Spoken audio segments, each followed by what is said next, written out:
Hello दोस्तों, जय श्री राम। आप लोग कैसे हैं? और मैं आशा करता हूं कि आप लोग बहुत अच्छे होंगे और आपकी जो एग्ज़ाम की तैयारी है वो काफ़ी अच्छी चल रही होगी। जैसे मैंने आपको पहले वीडियो में आर्टिकल दिया था, उसमें लेटर दिया था, एप्लीकेशन दिया था, जिसमें एक आर्टिकल था वुमेन सेफ्टी ऑफ इंडिया। तो महिलाओं पर एक लेख लिखने का था, जिसमें पहला ही नंबर पे हमने वो दिया था आपको। तो उसी पे मैंने आपके लिए एक आर्टिकल लेकर आया हूँ, लेख लेकर आया हूँ, जो 100 वर्ड्स का होगा। ठीक है, पेपर में देखिए, पेपर में आप या तो 100 वर्ड्स का लिखिएगा या तो 150 का लिखिएगा। लेकिन 150 पे आपको जाने की नीड नहीं है, क्योंकि 10 नंबर, ये जो 10 नंबर है, आप वो 100 नंबर भी लिखते हैं, 100 वर्ड्स भी लिखते हैं तो आपको मिलेगा। इसमें आपको कोई दिक्कत नहीं होगा। ठीक है, तो सबसे पहले देख लीजिए, महिलाओं पर लेख। सब्जेक्ट आपका क्या रहेगा? Right an article on women safety of India. यानी लेख किस पे लिखना है? तो भारत की महिलाओं की सुरक्षा पर आपको लेख लिखना है। ठीक है, तो चलिए डायरेक्ट हम अपने थीम पे चलते हैं। और थीम पे मैं दोस्तों इसका जो हिंदी अर्थ होगा उसको मैं इसमें रिलीज नहीं कर सकता, क्योंकि काफ़ी समय लगेगा और मुझे थोड़ा और भी वर्क करना है, तो मैं आपको पहले ही सूचित कर देता हूँ। ठीक है, तो हमको लेख लिखना कि हमारी भारत में महिलाओं की जो सुरक्षा का वजूद है वो किस किस प्रकार है और कैसा है। ठीक है, और कैसा प्रभावकारी है हमारे यहाँ के वुमेन के लिए। तो चलिए उस पर चर्चा करते। थीम हमारा क्या है कि safety of women in India has become a major issue in India. अब मैं इंडिया नाउ, तो जाहिर सी बात है कि आप जानते हैं कि आज की डेट में ऐसा कंडीशन है कि महिलाओं की जो सुरक्षा है वो काफ़ी ज़्यादा इशूज़ ऐसे आ रहे हैं कि वहाँ उनका जो परिपालन है या उनकी देख रेख है वो नहीं हो पा रहा है। हर जगह के, हमारे ही देश में नहीं, अदर भी कंट्रीज़ में ऐसा है। तो उसको एक रूल रेगुलेशन लॉ द्वारा बनाना चाहिए जिसका वो पालन कर सके। ठीक है, तो मैं ज़्यादा इस पर चर्चा नहीं करने वाला हूँ, मैं आपको थीम डायरेक्ट बताऊँगा। क्योंकि उसके बाद दिया है कि the crime rates against women in the country have only risen to a great extent women. अब देखिए, जाहिर सी बात है कि जहाँ पे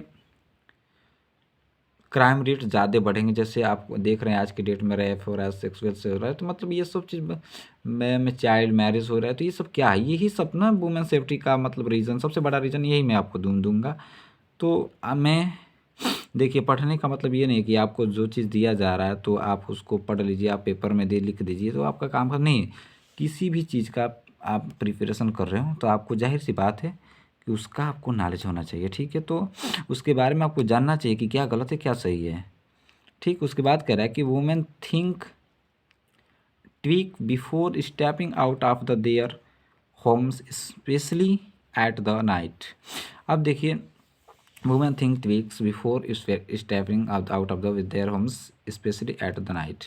अब जाहिर सी बात है कि आज की डेट में ऐसा है कि सभी लोग इंडिपेंडेंट हैं, लेकिन कुछ लोग ऐसे हैं जो कुछ लोगों को नहीं समझ रहे कि वो इंडिपेंडेंट नहीं है। तो ये गलत है, चाहे आपका नज़रिया हो चाहे हमारा नज़रिया हो, गलत नज़रिया। तो हम ऐसा नहीं मानते हैं, सबको स्पेशल है, सबके लिए एक समझ बूझ का रेखा बनाया गया है ताकि वो उसको माने, उसको समझे। और मैं जाहिर सी बात कर दे तो अगर जो व्यक्ति स्वतंत्र है ठीक है, लेकिन जो मध्य रात्रि का समय होता है तो उसमें आप ऐसा डिसीजन ना लें कि जो आपके फ्यूचर को लॉस में डाल दें। ठीक है, तो मैं ज़्यादा गहराई से इसको नहीं बता रहा हूँ, मैं थोड़ा थोड़ा सा इस पर हिंट दे दे रहा हूँ बस आपको, क्योंकि मेरे पास समय के साथ साथ इनकी कमी है, इसीलिए। उसके बाद मैं बता दे रहा हूँ, this is the unfortunately the sad reality of our country that lives in the constant fear.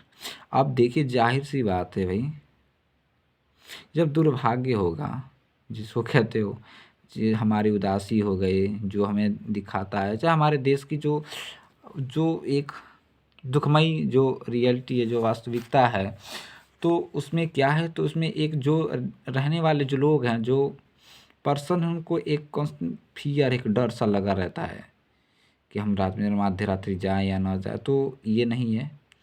और दूसरा चीज़ क्या है कि जो मेन पर्सन है, मेन जो उनको बनाया गया है कि आप नारी का सम्मान कीजिए, ठीक है।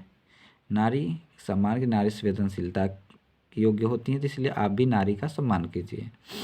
अब इसमें मैंने कुछ लाइन्स लिया कि 3 lines an on safety of women, यानी महिला सुरक्षा पे 3 लाइन क्या है। तो पहला लाइन है, women safety in India has always been a challenge for a law and law order authorities in the country. अब देखिए बात चल रहा है कि भाई वुमेन सेफ्टी, जो महिलाओं की जो सुरक्षा है भारत में हमेशा एक चैलेंज, एक चुनौती भरा हुआ है लॉ ऑर्डर पे। चाहे हमारी वकालत होती है उसकी बात की जा रही है, जो संस्थागत है उसकी बात की जा रही है इन द कंट्री और हमारे देश में। तो ये बहुत चैलेंज भरा दिन है महिलाओं के लिए, लेकिन इसको चैलेंज भरा ना समझ के हम उसको अपनी एक रिस्पेक्टेबल देखें। जैसे कहा जाता है कि give respect take respect, give respect take respect. तो ये मन भावना जब किसी भी जेंडर के अंदर होगा तो समझिए कि हर जगह एक व्यक्ति को संवेदनशीलता बनी रहेगी। उसके बाद कह रहा है दूसरा में, मोलिस्टेशन अलविराम है, देखिएगा, child marriage and the mental harassment are the some of the problems that women face in India. अब भारत की जो महिलाएं हैं वो बहुत प्रकार की चीज़ों को फेस कर रही हैं, यानी उसका सामना कर रही हैं, जिसमें चाइल्ड मैरिज हो गया। तो देखिए जाहिर सी बात है कि आज के अभी भी बहुत सारा सुधार हुआ है। जिसमें एक समय था कि जिसमें चाइल्ड प्रथा थी, जिसमें बचपन में ही उनको शादी कर दिया जाता है, किशोरावस्था में शादी कर दी जाती है। लेकिन अब ये रूल रेगुलेशन चेंज हो गया है, जिसकी वजह से आप 80+ होने पे ही आपकी शादी होती है, 21 पे ही शादी होता है। तो लेकिन अभी भी कहीं कहीं ऐसी समस्याएं हैं, चाहे वो मेनोरेशन का हो गया, चाहे चाइल्ड मैरिज का हो गया, ये प्रॉब्लम कहीं ना कहीं है, जो अभी भी जिन जिन समस्याओं का, जिन रूल नियमों का आज की डेट की महिलाएं उनको फेस कर रही हैं, उनका सामना कर रही हैं, उनकी समस्याओं का सामना कर रही हैं, तो कदाचित ऐसा नहीं होना चाहिए। अब तीसरा है, there are many law in the country to extract crime and the provide a safe environment for women in city. अब देखिए कि अगर जो महिला सुरक्षा है भारत में, उन पे तो भाई उनको रोकथाम करना चाहिए, कि जो उनके बचाव करना चाहिए। उनकी क्राइम की जो रेट हैं उनको कभी ना नॉर्मल होना चाहिए, उन पर अत्याचार ना हो, क्योंकि नारी सम्मान एक बहुत सहनशीलता का वर्क है। और इस पे कहीं ना कहीं हर देश में एक लॉ बनाना चाहिए, एक नियम बनाना चाहिए, जिसका पुनः या शुद्ध अंतःकरण से सभी नागरिक उसका सम्मान करें, ताकि हमारे देश में महिलाओं की सुरक्षा काफ़ी बेहतर बनी रहे।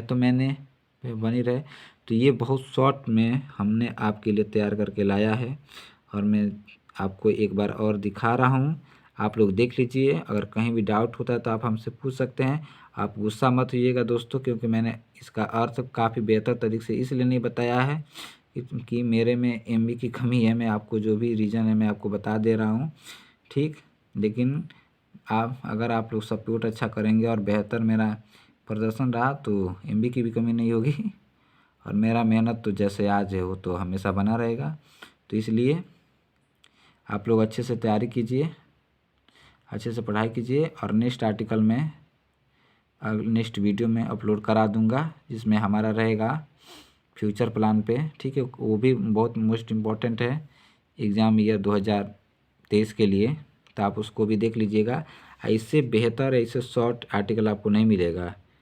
ये याद हो जाएगा तो 10 नंबर फिक्स आपका है। आर्टिकल देखिए, आर्टिकल क्या है, आर्टिकल खुद से बनाया जाता है, ठीक है। आपको हिंदी में जो मन में सोच रहे हो उसका आप इंग्लिश ट्रांसलेशन कर दो। अगर नहीं भी उसका इंग्लिश ट्रांसलेशन करने आ रहा है तो थोड़ा बहुत इधर उधर होगा तो कोई दिक्कत नहीं है, ठीक है। क्योंकि आप गलतियाँ करोगे तभी सीख मिलेगा, ऐसा तो सडनली तो सीख तो कोई पाएगा नहीं। तो इसलिए आप काफ़ी उत्सुक होकर मेहनत करें, आपका मेहनत रंग लाएगा। इसलिए जय हिंद, जय भारत। फिर मिलते हैं आपसे अगले वीडियो में, तब तक के लिए सभी को मेरा धन्यवाद।